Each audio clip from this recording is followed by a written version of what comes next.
What was the worst thing you've ever done?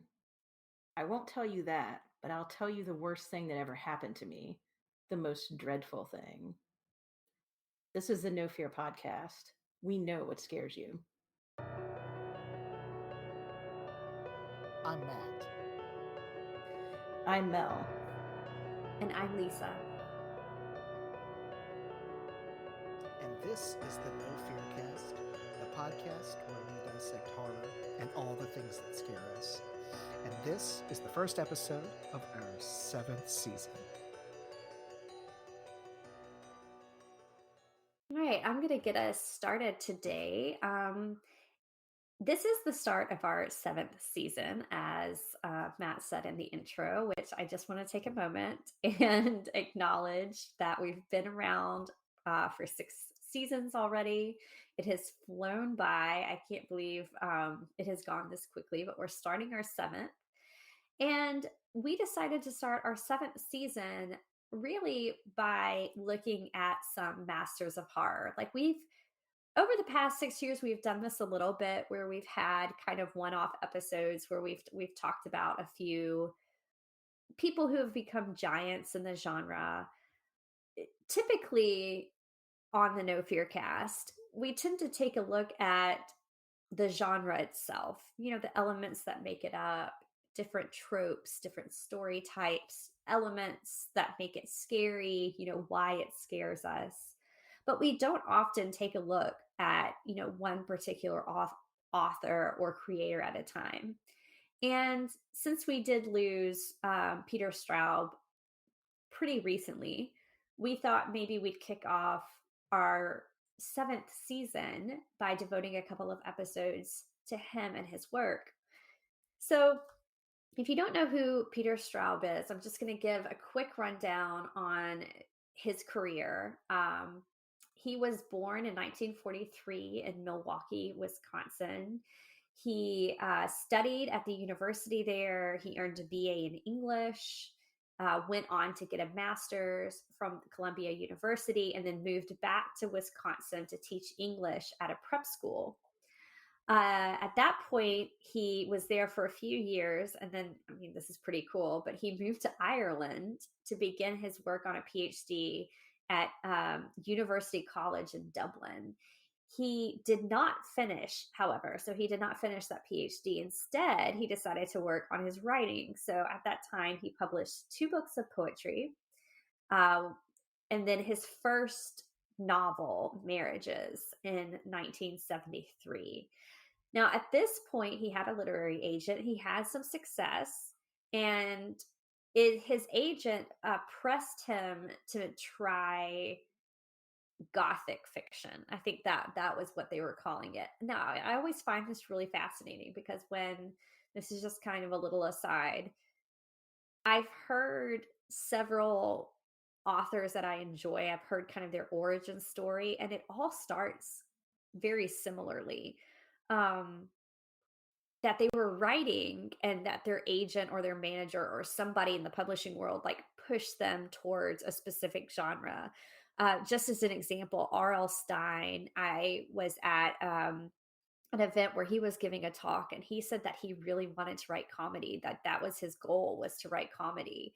And his agent ended up pressing him into writing these scary stories for kids, and then lo and behold, he becomes R.L. Stine. And that's what he's writing just pretty much forever. I also, at an event, listened to Joanne Fluke.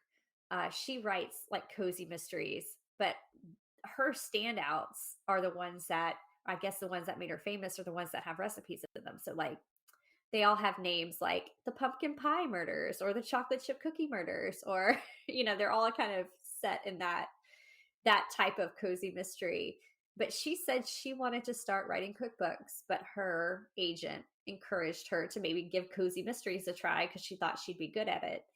And she did. And she found her niche. Well, apparently, Peter Straub had the same nudge in the direction of Gothic fiction. And so in 1975, his first, what we would call a first horror novel, Julia, was published in 1975. It was later filmed as The Haunting of Julia. And then he wrote another book. And it wasn't until his third one in this kind of genre in 1979, Ghost Story came out. That's the one we're going to be talking about. But Ghost Story is, I think, I'll venture to say, his most famous book. At least it was the one I knew the most about. But it was a bestseller. It was kind of considered his breakout novel. It was turned into a film too, which we'll talk about. And then after that, he really established himself in kind of the gothic slash horror slash thriller world. So he wrote a supernatural novel, Shadowland, one called Floating Dragon, which was also a supernatural novel. That one won the British Fantasy Award. He came out then with a few things that were in the kind of horror thriller genre, but were not supernatural. There was the novella Blue Rose, a novel called Coco, which won the World Fantasy Award. I've heard a lot of people talk about Coco. Like a lot of Straub's horror fans really love that book. One called The Throat, that was a Stoker winner. Another Stoker winner called Mr. X. And then he kind of returned to the supernatural with Lost Boy, Lost Girl, and its sequel In the Night Room. Both of those won the Stoker. And I could like keep going on, but even into the new millennium, he continued to write these books. It continued to win Stokers. I lost count at some point, but I mean, he's won a lot of awards for for his books, and his stories too. There's several stories that have been collected. Houses Without Doors is a collection. Magic Terror, 5 stories. The Juniper Tree and Other Stories. Interior Darkness, the complete short fiction of Peter Straub. And then he has some nonfiction as well. Those were collected in 2006 in Sides. I mean, it's truly a kind of a breathtaking look at it. All in all, somebody counted this for me. I did not do this, but all in all, his books and stories were nominated for a dozen World Fantasy Awards. He won 4 of those, nominated for 14 Bram Stoker Awards with 10 wins, and was named World Horror Grandmaster in 1997. He also won a Stoker Award for the Lifetime Achievement in 2006 and was named an International Horror Guild Living Legend in 2008 and received a Life Achievement World Fantasy Award in 2010. And he's also was on the Locus Science Fiction Foundation Board of Directors for a very long time. So I think just going over that, it's well, to say that he made an impact in the genre is putting it lightly, but I'm surprised it took us this long, really, to talk about him in depth. All right, before I turn it over to Matt and Mel and get their thoughts, I am going to just give a brief overview of Ghost Story. That's kind of what we're going to be focusing on today. But it was published originally in 1979, and it's if you're looking at kind of the core of the book, it is about these 4 older men who live in this very small upstate New York town, and they're members of the Chowder Society, and it's where they get together and they tell each other these stories by the fire. And then that's basically, and that's not a completely new trope in horror. Stephen King has a novella, I think, that does that, or maybe it's a short story, I can't remember, but he's got that kind of this idea of people getting together and telling stories to each other. Lots of writers have done it, and this was, I guess, Peter Straub's look at doing it. But basically these men have been getting together for like half a century, to tell each other stories, and they've been lifelong friends. But when we meet them, there are only four of them, and we learn that they had a fifth member at one point, but that he had died, um, at a party that they were throwing, and apparently he died with this look of just horror on his face as if he'd been frightened to death. And at that point, all of the friends start to have these nightmares, and they tell this ghost story that's going around. And at that point, they kind of start to be well, they kind of start to be haunted in a way. I don't want to give too much away about this, about what's kind of going on in the book, but um, it's it's a mystery book. It's a supernatural book. Um, it's a book about hauntings, about how the past can haunt the present, about how you can live with regrets. And yeah, it ends up turning into a very like supernatural paranormal type of horror novel. But that's all I'll say. I think that's enough to get us going with Ghost Story and the Men of the Chowder Society. So Matt, Mel, who wants to start us off with their impressions of, I guess, first of Straub and then of this story? How much Straub have y'all read? As far as I know, I'm trying to think back. The only Straub that I've read, unless I've read some stories and I'm not remembering, is Ghost Story.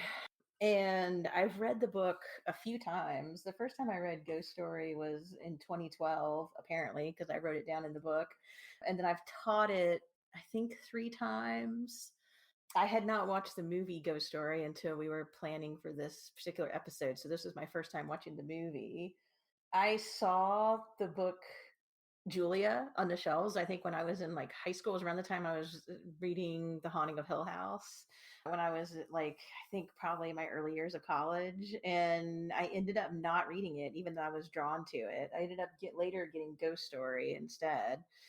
And I think the reason that I like Ghost Story so much is for some of the reasons that you were saying, Lisa. I love the fact that I mean, it's not contemporary to us now because it came out in 1979, but it's still within, I think, like some long definitions of contemporary work. It's definitely got a postmodern feel to it. And I love what he does with like re-engineering or creating like a montage or an homage to classic supernatural and horror fiction. From the names of the characters, the folks in the Chowder Society are Ricky Hawthorne and Sears James, obvious homages there. But then you've also got Ed Wanderley, the guy who died the year or two before. We see them in the book. And then John Jaffrey, which is a House of Seven Gables reference. One of the quote unquote ghost stories that is told, where they're telling real life stories about themselves but couching them as ghost stories, is basically a loose retelling of The Turn of the Screw. And I reread a lot of this book this time around to kind of re-familiarize myself with the story, and I just found myself jotting even more notes in the margin where I'm like, oh yeah, that's from this is from this. Oh, this is interesting. You've also got the feel of a Christmas horror story because it's in winter and they're constantly dealing with the snow. I mean, it's a perfect, I think it's a perfect horror book in some ways to read now. Obviously, it's from 1979, so there's going to be some things in it that, may be weird for a 2022 reader. But I feel like if you're looking for like 70s, 80s horror that is also homage to previous like classics, but also has that kind of fall Christmas horror feel, Ghost Story is great. It's also mystery, as you mentioned. I think I might go a little further though in my description of it than you did, Lisa, because one of the things I love about the book that they did not put in the movie, and I understand why, because I guess the book is so complicated, is that it's all about stories, but it's also this kind of postmodern thing where Ed Wanderley's nephew realizes that it's not just a ghost, but it's a creature of some sort that's messing with them. It's very Mothman-esque. I think the last time I taught this book, I had the students watch part of the Mothman movie, and we talked about that. Like just some creature that's been around forever that kind of preys on people. And so the story becomes this really interesting tension between what's real and what's not. And were these fictional stories kind of guidelines for survival for people? And I love those sorts of meta narratives, as I'm sure listeners know from listening to me now on this podcast. And so all of those characteristics made this right up my alley. And then there were times when the book that he wrote with Stephen King, I think it's Bleak House, came out. I saw that they had done another book, Talisman, and I thought about buying both of them and reading them, and ended up not doing it. And now looking back on myself when standing in that, I guess like Walden Books or Borders bookstore or something, I wish that I had just bought those books and read them, because I don't think I had any idea that Ghost Story was going to come into my life at some point. And be a book that I would revisit so many times. And I also enjoyed watching the movie since I hadn't done it before. And it was interesting to see how they addressed this book, because the book is so convoluted in a really good way. And I feel like they kind of did the best they could to make a linear story. Matt, what's your experience with Peter Straub's work?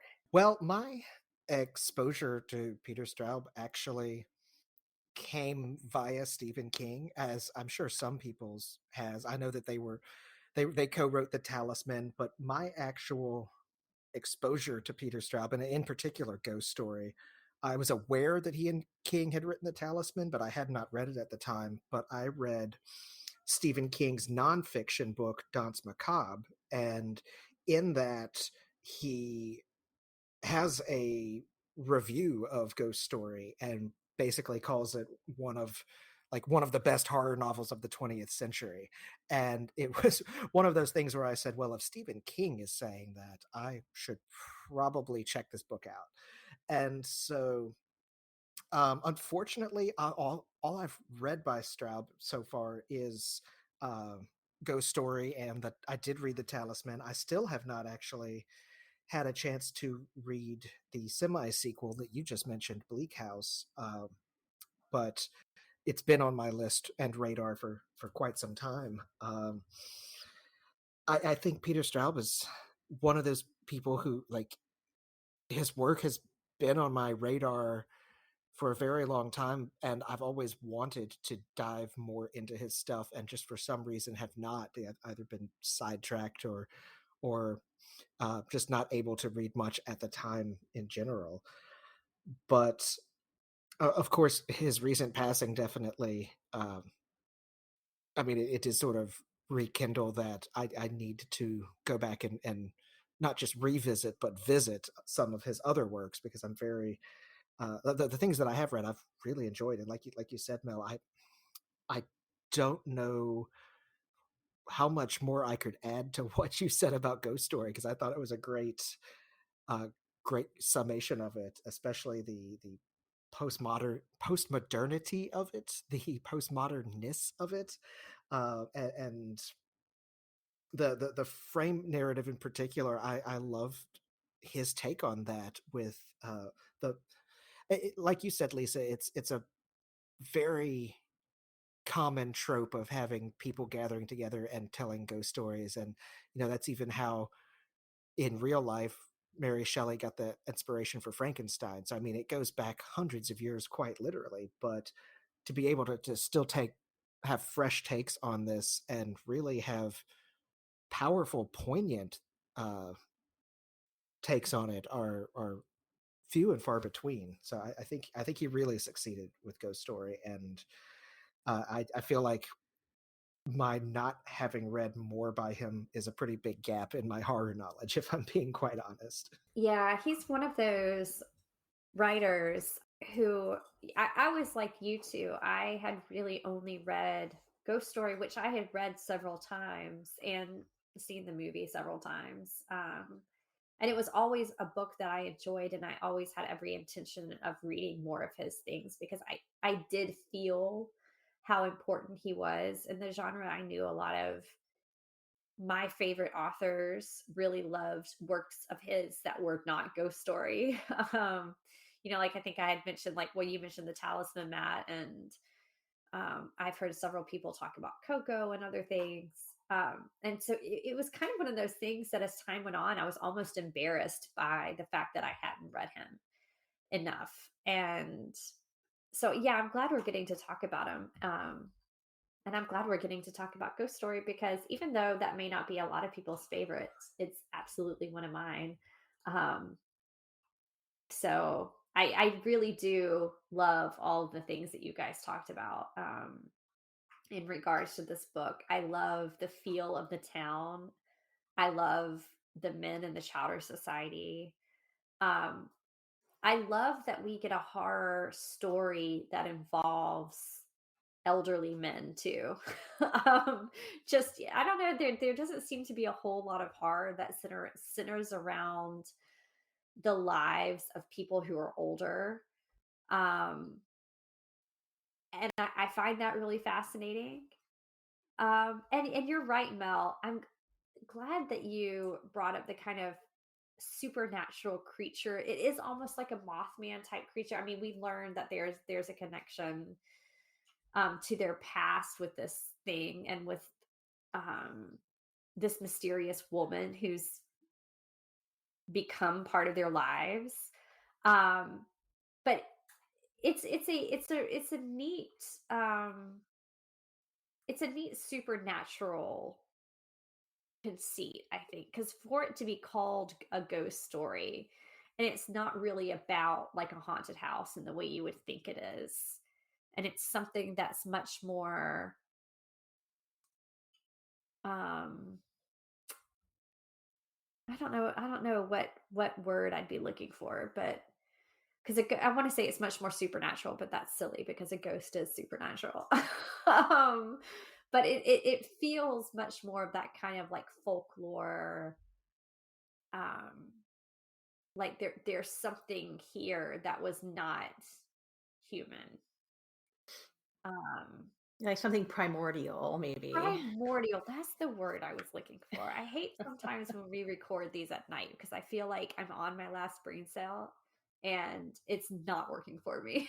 Um, but yeah, like a primordial type of, here is this spirit, this like evil that has existed long before the characters in this story and will exist long beyond. And that's at the source of the supernatural like scares of this book, and we don't get a whole lot of that in horror books, and so it does make it, I think, something worthwhile.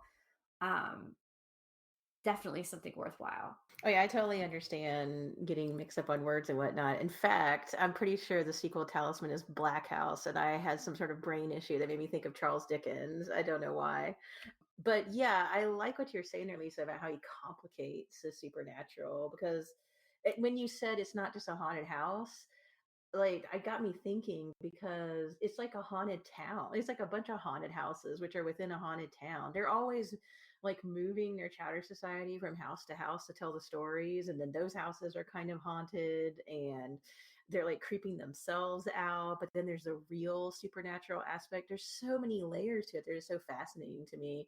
And when you were talking about like it's not a haunted building, it's something else that's haunted, is literally like the town and the land and the forest. I mean, it's like every supernatural thing you can think of. But I was also thinking the people too, because in the book, at least in the movie, I think it's only said once, but in the book, the monster and her minions, I guess you would say, when they confront the people with their supernaturalness or whatever you want to say, they say when they say, "Well, who are you?" They say, "I am you," and it just enrages people. And I think he's also pointing out something about like the I don't like the fragmentedness of our identities, maybe that these creatures are also reflecting things back to these people that they don't necessarily want to see, and that's also really terrifying. There's like oh, Lisa, you always end up talking about existential dread. I feel like we have these discussions on this podcast, but there's almost an existential dread mixed into all this, in addition to just sitting around and telling ghost stories, and it makes it scarier. Yeah, that there is an existential dread kind of hanging over this book, like even before you realize, because you don't realize that the haunting is something other than, like a goat. Like you don't realize it's this like creature until, I mean, it's essentially like a shape-shifting creature, but you don't realize that until closer to towards the end of the book. At least like I didn't. It's more of the mystery that's hanging over like what is happening, and like something is obviously there, something is scaring their friend so bad that he would die. um that they, they're trying to figure that out, but there is this kind of dread as you're watching what's happening. And at the different, like, I remember reading this for the first time, and just trying to get a handle on what this like dread is that you're talking about when they're at these parties, because that's essentially kind of, you're following them, like you said, it goes from the chowder society, goes from house to house, and you kind of follow them from different events. So there's like parties that they go to, where they bring their friends or families or significant others, and then of course there's like funerals that they go to, but there's all these different kind of events that are gatherings that are bringing the friends together, and that they're trying to work through this. But at the same time, it has the feeling of like a good Agatha Christie story, where that something is waiting to kind of pick them off one by one. And I don't know if it's added to the fact that they are older, that the story goes on, that is what's adding to that too, because it doesn't have the feeling of like just, oh, there's a killer taking out members of our group. It's something, I guess, because you don't know what it is, and it does have that paranormal, supernatural feel to it from the very beginning. And so there, I don't know, it's just like a heightened awareness of feeling like it could happen at any moment. And I remember that being woven into the book. And I mean, it's in the movie too, but it's really baked into the book, that kind of dread and suspense, um, that I think is one of the reasons that this novel was the kind of the one that put him on the map for this type of story. There's a total Bradbury Something Wicked This Way Comes vibe that I noticed this Yes. time around reading it. I was like, oh, this is Yes. so great. And the relationship between the older men and the younger kids and the way he works the community. I was like, oh, Bradbury's name isn't in it, but you can tell the influences. Yeah, but that's an excellent connection. It does have a very much a Bradbury feel to it. Something Wicked This Way Comes. Absolutely. I think this would make a great like Netflix series now, because I know that the movie had to simplify the plotline a little bit, but I really feel like 8 episodes could really get into everything that the book is doing, because there's also that mystery postmodern thing of the fact that the creature is playful and uses just enough of history to tease them and let them realize what's happening before she kills them, but leaves no trace at the same time. And I really feel like in the last like 5 years, maybe a little bit longer, our television, especially with like multi-episodic shows, has gotten a little bit more sophisticated in handling all those layers that I feel like the movie maybe wasn't able to do in 1981. Not to take anything away from the movie, but I really feel like it needs like multi-episodes to tease all these really cool things out. Right. Well, and the fact that once you do learn about like what this creature is, I am completely blinking, but um they kind of trace it back, where they figure out that the creature has been in their lives. It's like you said, it's that kind of playful, it's not just there to destroy them, but the creature becomes at some point all these different women who have been in and out of their lives and in and out of the story,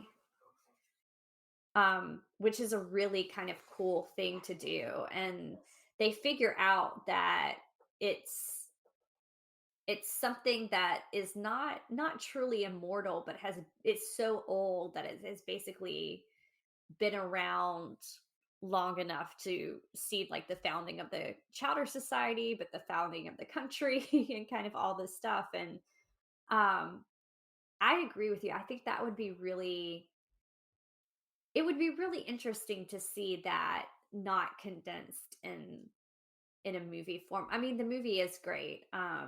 It's got because we really haven't talked much about it, but I mean, it's got a great cast. It's I mean, it's a good movie, but we've already got, and we'll talk about this. I don't want to talk about this episode, but we'll talk about it next episode. But the Duffer Brothers have already, I guess, announced that they're taking on the Talisman. Um, but I would love to see somebody like either the Duffer Brothers tackle this as a series, or how great would it be to see like Mike Flanagan and his crew take on Ghost Story, and not just like take on the story itself, but like weave in some of other of Straub's stories and novels and the kind of the lore um in that world. Like if we're just talking dreams, I would love to watch that show.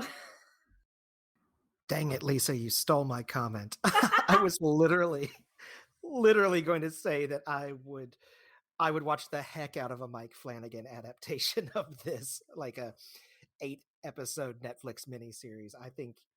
I think he would be perfect for it, to be honest. He's, like you said, he's shown how well he can handle not just such an intricate sort of plot, but also weaving in other allusions to uh, probably other works by Peter Straub. I would, man, Mike Flanagan, if you're listening, this needs to be your next project. I'm sure you've got 3, 4 more in the pipeline, but add it to the list, please.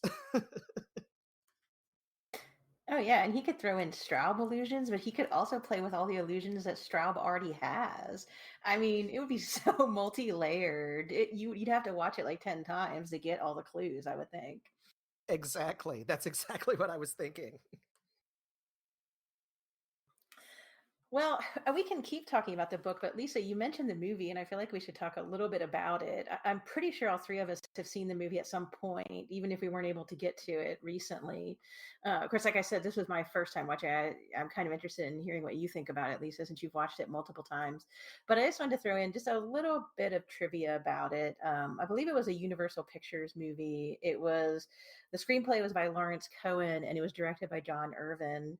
And just like you said, Lisa, it's got an interesting cast. You have Fred Astaire is in as Ricky Hawthorne. You have Melvin Douglas as Jaffrey, Douglas Fairbanks Jr. as Wanderley, who's alive. I think they only have 4 members of the Chowder Society in the movie, and the guy that's dead in the book before it starts is alive. And then John Houseman as Sears James. I kept thinking, where have I seen him before? And it was in Paper Chase. And then Star Trek fans, Alice Krige, who would become the Borg Queen at one point in her career, is the Ava Gali, Alma Mobley character. And then there's other actors that you'll recognize if you watch this movie. It was for sure Fred Astaire's final movie. I'm pretty sure it was also Douglas Fairbanks Jr.'s final movie. So yeah, I mean, it was interesting to me that the book, like you said, Lisa, is a celebration of older characters, which we don't always see. And then the movie was also kind of a foregrounded the older characters in a way that I think was really interesting. My take on the movie, I enjoyed it, but like I said earlier, I felt like in some ways it might have suffered from cutting so much from the book. Basically, listeners, the movie just turns into a straight up ghost story. There's the implication that she could be a creature of some sort, but the basic gist of it is that the Ava Galley murder, that's the trauma, the central trauma in the book, but ultimately becomes not a murder of a human, but an encounter with a creature, is just a murder of a woman in the movie. So whereas the creature comes and antagonizes them in the book and scares them, and the murder is accidental, in the movie they go and they're very kind of particularly Sears James in the movie, is very antagonistic toward her, and then they accidentally kill her, but they go and start the inciting incident that causes it. And so it really is kind of them murdering her and then the guilt and possibly her ghost haunting them. I didn't get a feel that the movie was trying to approach the creature other than maybe with their representation of her as a corpse. But it had all the hallmarks of revenge, unfinished business, ghost story in my mind. And I understand the reasons why they had to make those choices, but I missed some of the stuff from the book when I was watching it. I did like where they lifted quotes and stuff from the book in different scenes and just did different things with them though. Yeah, I mean, it's an adaptation, so I think that's one of the things that always kind of ends up happening when you take a book that has so much in it, like Ghost Story, and you do have to condense it, and so you end up losing a lot. And I agree. I think I will always go for um reading the book over watching the movie, although I think it does capture a lot about like the area and like the setting and the tone to it.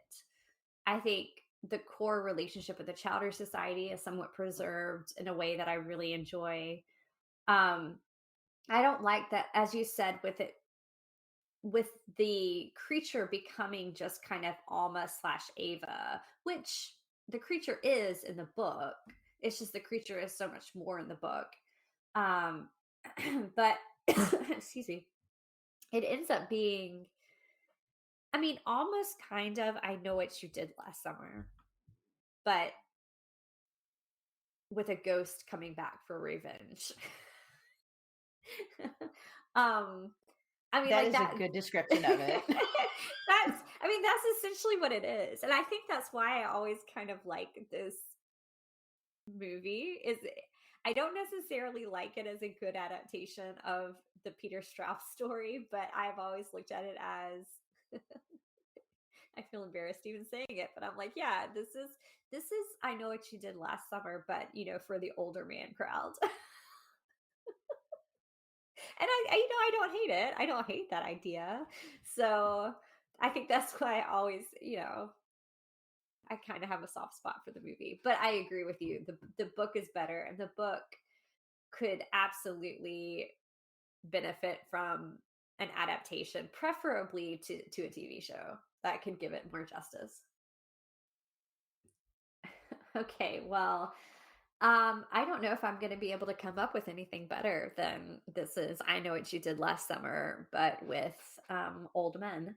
So maybe this is a good place to hit pause on our ghost story discussion. We're definitely going to come back and discuss more Peter Straub.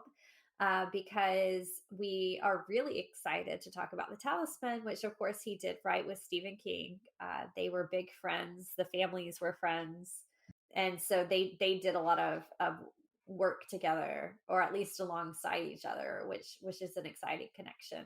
So we're going to talk about that next time, and we're going to continue talking about Straub and his impact. But in the meantime, we'd love to hear from you. So if you have some thoughts on Ghost Story, or maybe what your favorite Peter Straub book or story is, let us know. We're across social media at No Fear Cast on Twitter and Instagram. We also have a Facebook page. Our email is nofearcast@gmail.com. We do have a Patreon. Right now, our mini episodes are paused, but our Patreon is still going, and you can still get 6 seasons worth of mini episodes that is exclusively Patreon only. So feel free to check that out if that's something you would like to do, or you can simply rate and review us, which is entirely free, but it does help other listeners find us. The music is by Nicholas Gasparini, and we'll see you in 2 weeks.